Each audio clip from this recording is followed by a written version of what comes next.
Earlier this year, Carbon dropped the first legal foam core paddle into the market, the TruFoam Genesis series, and now they've released the second series in their Gen 4 lineup, and that's the TruFoam Wave series. For this one, I'm going to cut right through the fluff and get directly to the important stuff. If I were to give letter grades to this series in a admittedly subjective way, at the top of this list, and probably at the top of everybody's mind, is the overall price to performance value of this paddle, and that gets a D. There's certainly worse priced paddles out there, and I actually think these are objectively good and unique paddles, but I'd have a hard time recommending these paddles to folks just based on their large price tag. To alternate to a strength of these paddles, they spin incredibly well, and I give that aspect an A. Power is honestly kind of mid, which isn't necessarily good or bad, but if F is a wooden paddle and an A is the Gearbox GX2 Power, the Waves gets a B-.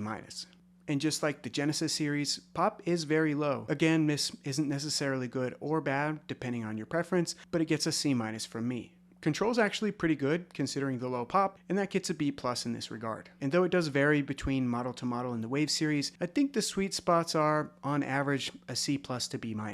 Looking a little closer at price, the channel's PBMed discount code takes 10% off the list price of roughly $280 and brings the out-the-door price to roughly $250. Unlike when the TruFoam Genesis paddles launched, there's now quite a bit of foam core competition stacking up, and comparing that price to some of the other big hitters that don't have honeycomb cores, after discounts are applied, the Wave series is right up there at the top, beaten only by the V2 Rhombus Ripple, which has now essentially been eclipsed by the $99 Rhombus Quanta series, and the nearly $300 Selkirk Boomstick. If you remove price tag from the picture, I think a couple of these are objectively good paddles, but $250 is going to be a hard pill to swallow. One redeeming aspect I'll give to Carbon here is that they are one of only 3 paddles on that list, which include the Selkirk Boomstick and the Bread and Butter Loco, that allow a 30-day trial period where you can actually receive, play with and test the paddle, and return it for a full refund afterwards if you decide that you don't like it. Just like the Genesis series, the Waves will come in 4 shapes, each of which are 14mm thick, and include the Waves 1, which is their elongated model with a longer handle, the Waves 2, which is their standard shape model, the Waves 3, which is their elongated model with a shorter handle, and the Waves 4, which is their hybrid shape model.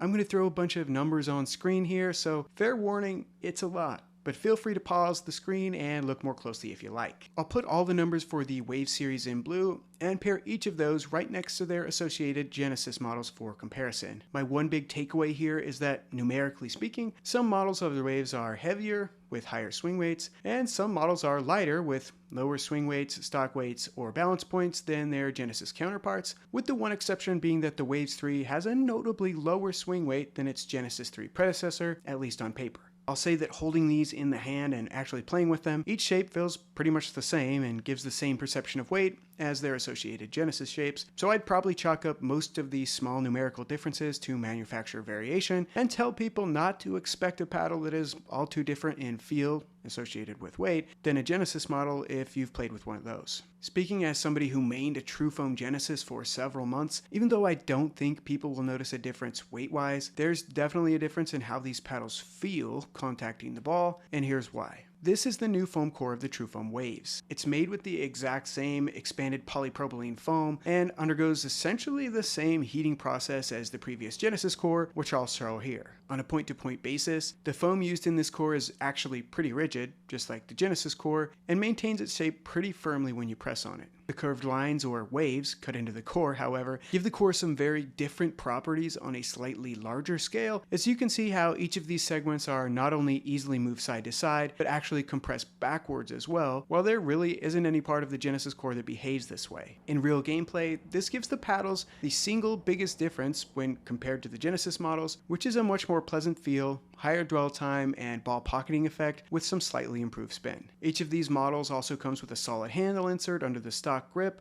so no crappy squishy handles here. One thing I did experience that I wanted to make sure people were at least aware of, however, was that some of the models I was sent had a problem with the cover they put around the handle after production. According to Carbon, the paper and plastic wrapping was supposedly put on too tight, which caused the stock grip to adhere to it, and little chunks of the grip peeled up and off of 3 of the 4 models I had when I removed the paper and plastic wrapping. They've supposedly found and taken care of this issue, so take that for whatever it's worth. And for any of us that did have these problems with the early units, they did promptly send replacement grips. For gameplay testing, I'd say that these paddles flirt on that power all-court line for drive speed, but are certainly more all-court for pop. If you tried a Genesis and felt it didn't have enough pop, this is still not going to be enough pop for you. Neither the pop or drive speed are going to be the standout features of this paddle, no matter what you hear, so just know that going in. I did take and hit each of these models side by side their Genesis counterparts, however, and they definitely have just a sliver more power than the Genesis models, but not much, and it's probably because they have essentially the same core, but with a touch more recoil. As mentioned previously, I think the standout feature of these models is feel, but that is subjective and will probably vary person to person on whether a person likes that or they do not like that.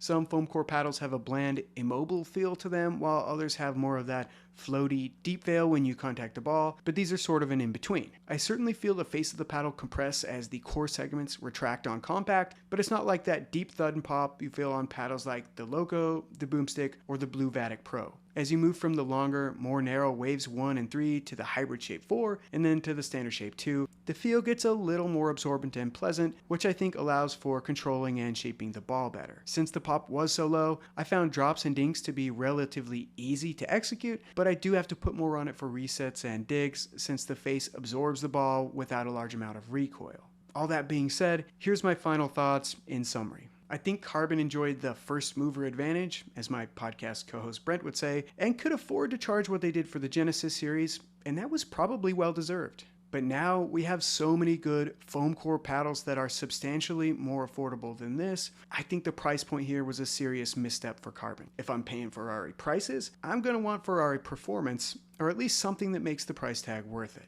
And don't get me wrong, price aside, I do think these are objectively fun paddles. If they were sub $200, I could make an argument for it. And if they were in the mid 100s, these would be great to recommend. And perhaps if you don't have any budgetary constraints and you don't mind paying that extra price, these might be a good paddle for you, but otherwise, I do think these are a hard sell, and that's unfortunate.